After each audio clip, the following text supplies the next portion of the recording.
24 hours before disaster, London still believes it is untouchable. The summer air is warm, the streets are loud, and the River Thames carries ships heavy with wool, wine, and promise. No one standing inside these ancient Roman walls knows they are breathing the last clean breath of an old world. Across the sea, something invisible is already moving toward them, carried not by armies or banners, but by ordinary trade. Welcome to Bygoneverse history. Today, we don't just walk through a city, we follow 3 lives, counting down the final hours before London changes forever. At dawn, we meet Thomas, a dock worker at the edge of the river. His day begins with the snap of ropes and the creak of wooden cranes lifting bales of English wool onto waiting carts. His hands are rough, his breakfast is simple, and his worries are small. Will today's work earn enough for bread and ale? He doesn't care about kings or wars, he cares about the weight on his shoulders and the coins in his palm. A ship from the continent ties up nearby. Sailors talk about a strange sickness in foreign ports, about people collapsing in the streets, about towns going quiet overnight.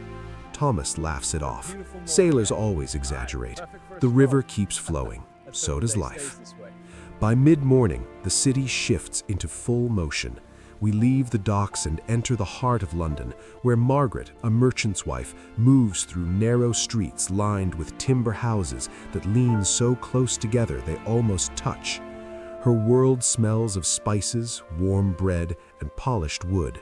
She haggles over grain, inspects bolts of cloth, and listens to neighbors complain about rising prices.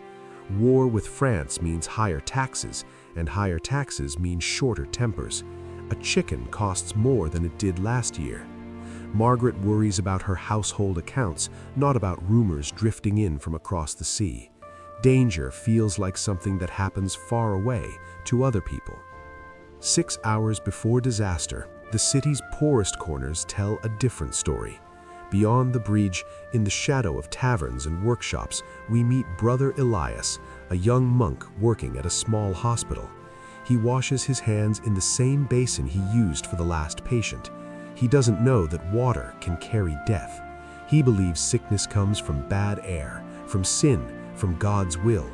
A fevered traveler lies on a narrow bed, whispering about bodies stacked in foreign streets, about bells that no longer ring because there are too many dead to count. Elias listens, frightened but unsure what to believe. He prays, because prayer is the only defense he has. As the afternoon fades, London gathers itself for the evening. Thomas finishes his work and heads toward a tavern near the river. His back aches, but his spirits rise with every cup of ale. The room fills with laughter, arguments about politics, and the steady rhythm of a drum in the corner. Someone mentions the sickness again. A merchant scoffs and says London is too strong, too rich, too important to fall. Thomas nods. Big cities survive. That's what they do. Margaret lights candles in her home as the sun lowers behind the spire of St. Paul's. Her children sit near the hearth, listening to stories about saints and kings.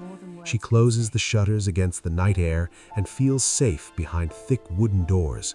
Somewhere in the distance, bells mark the passing hours. The sound is comforting, familiar, permanent. Brother Elias walks through the hospital hall, past rows of narrow beds. The smell of herbs and smoke hangs in the air. A sailor coughs violently in his sleep. Elias pauses, unsure whether to wake him. He decides to let him rest. Outside, the river reflects the first stars of the evening sky. 1 hour before disaster, the city grows quiet. Watchmen patrol dark streets with lanterns, calling out the time. Most doors are barred. Fires burn low in hearths. London breathes together, unaware that the air itself is about to become its enemy.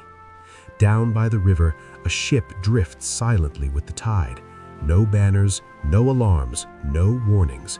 Just cargo, crew, and something unseen riding along. When morning comes, nothing looks different at first. Thomas awakes and returns to the docks. Margaret opens her shutters and listens to the market stir. Brother Elias prepares his herbs and prayers. The city still moves, the river still flows, but within days, the first strange swellings appear. Then the darkened skin, then the sudden deaths. Weeks pass, and the bells that once marked the hours now ring for funerals. Streets empty, homes are sealed shut, markets fall silent.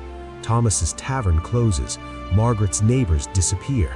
Brother Elias buries more people than he can name. By winter, London is no longer a city of noise and trade. It is a city of echoes. Half its people are gone. How do we know this world existed? We find it in tax records that suddenly stop listing names, in church rolls filled with hurried handwriting, in letters that speak of fear instead of profit. History does not give us every face or every voice, but it leaves behind enough to rebuild the shape of a city that believed it would last forever. Tonight, in our story, London still sleeps peacefully. Fires glow, watchmen walk their routes, families share their last ordinary meals. This is the final moment before everything changes. If this journey through the calm before the storm changed how you see your own city, join us at Bygoneverse History. In our next story, we'll follow another place that believed it was beyond reach until time proved it wrong. The past is never truly gone. It's just waiting to be uncovered.